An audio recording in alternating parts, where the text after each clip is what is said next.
NCB times ಮೀಡಿಯಾಗೆ ಸ್ವಾಗತ. ನಾನು ದರ್ಶನ್ ಹುಣಸೂರು. ಕೋಲಾರದಲ್ಲಿ 20,000 ಹೆಲ್ಮೆಟ್ ಉಚಿತ ವಿತರಣೆ, ಮುಗಿಬಿದ್ದ ಬೈಕ್ ಸವಾರರು.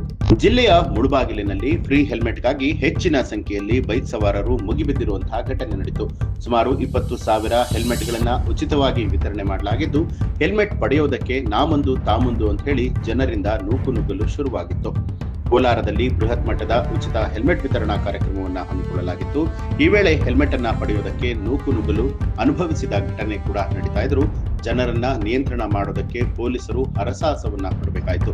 ಕೋಲಾರ ಜಿಲ್ಲೆ ಮುಳಬಾಗಿಲು ಪಟ್ಟಣದ ಬಾಲಾಜಿ ಭವನದ ಬಳಿಯಲ್ಲಿ ಕಾಂಗ್ರೆಸ್ ಪಕ್ಷ ಮತ್ತು ಆದಿನಾರಾಯಣ ಚಾರಿಟಬಲ್ ಟ್ರಸ್ಟ್ ವತಿಯಿಂದ ಹೆಲ್ಮೆಟ್ಗಳನ್ನ ವಿತರಣೆ ಮಾಡಲಾಯಿತು. ಸುಮಾರು 25,000 ಹೆಲ್ಮೆಟ್ಗಳನ್ನ ಬೈಕ್ ಸವಾರರಿಗೆ ಉಚಿತವಾಗಿ ವಿತರಣೆ ಮಾಡಲಾಗಿದೆ ಅಂತ ಹೇಳಲಾಗಿದೆ.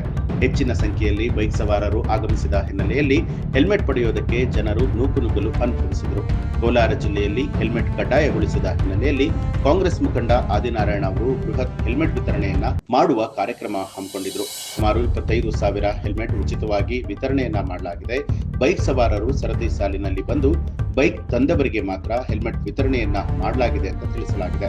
14 ಕೌಂಟರ್ಗಳನ್ನ ಮಾಡಿ ಹೆಲ್ಮೆಟ್ ವಿತರಣೆ ಮಾಡಿದ ಕಾರ್ಯಕ್ರಮವನ್ನ ಕೋಲಾರ ಶಾಸಕರಾದ ಪುತ್ತೂರು ಮಂಜುನಾಥ್ ಉದ್ಘಾಟನೆ ಮಾಡಿದ್ರು. ಕೊನೆಯಲ್ಲಿ ಹೆಲ್ಮೆಟ್ ಕಡಿಮೆ ಇರುವುದನ್ನ ಅರಿತಂತಹ ಜನರು ಕ್ಯಾಂಟರ್ ಹತ್ತಿ ಹೆಲ್ಮೆಟ್ ಅನ್ನ ಪಡೆದುಕೊಂಡ್ರು. ಈ ವೇಳೆ ಕೆಲವೇ ನಿಮಿಷಗಳಲ್ಲಿ ಹೆಲ್ಮೆಟ್ಗಳು ಖಾಲಿಯಾಯಿತು.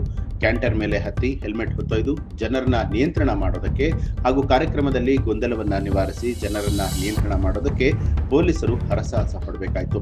ಇನ್ನು ಕಾರ್ಯಕ್ರಮದಲ್ಲಿ ಎಂಎಲ್ಸಿ ಅನಿಲ್ ಕುಮಾರ್ ಸೇರಿದಂತೆ ಅನೇಕ ಕಾಂಗ್ರೆಸ್ ನಾಯಕರು ಭಾಗಿಯಾಗಿದ್ರು. ಈ ಒಂದು ಮಾಹಿತಿಗೆ ಸಂಬಂಧಪಟ್ಟ ಹಾಗೆ ನಿಮ್ಮ ಅನಿಸಿಕೆ ಅಭಿಪ್ರಾಯವನ್ನ ಕಮೆಂಟ್ ಮಾಡಿ ತಿಳಿಸಿ. ಹಾಗೆ ನೀವಿನ್ನೂ ಕೂಡ ನಮ್ಮ ಚಾನೆಲ್ ಅನ್ನ ಸಬ್ಸ್ಕ್ರೈಬ್ ಮಾಡಿಲ್ಲ ಅನ್ನುವಂತಾದ್ರೆ ಈಗಲೇ ಸಬ್ಸ್ಕ್ರೈಬ್ ಮಾಡಿ ಬೆಲ್ ಐಕಾನ್ ಒತ್ತಿ.